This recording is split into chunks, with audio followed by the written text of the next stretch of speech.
We've downloaded and installed the Bluefish editor. Now let's have a look at using it. Open Bluefish by double-clicking the Bluefish shortcut on your desktop. Recall that our XAMPP server is called localhost. Well, the home page for this localhost server is located in a subdirectory of the XAMPP directory called htdocs. Navigate to the htdocs directory and right-click on it. Starting with the C drive, expand it, find the XAMPP directory and expand that. Under that, find the htdocs directory and right-click on it. Choose the option Set as base dir. This sets Bluefish to open to the home page directory each time we start it up. Recall that the home page, index.php, simply redirects us to the XAMPP home page. Now let's rename this current home page, since we do want access to it in the future, but we don't want to use it as our home page.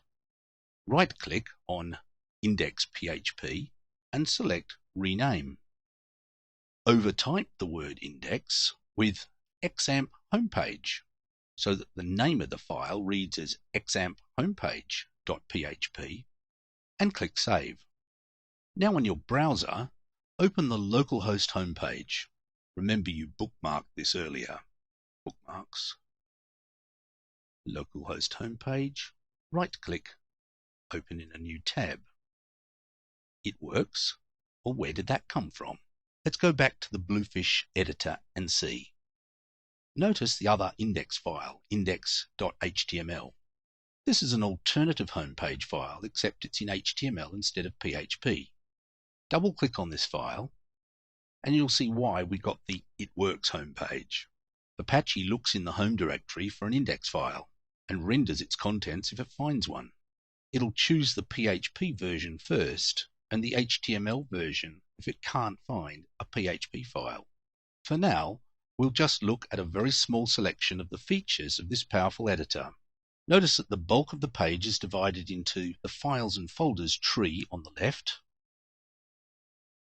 and the script window on the right. You can have many scripts open at the same time, and the names of these appear in the Open Files tab bar below the script window.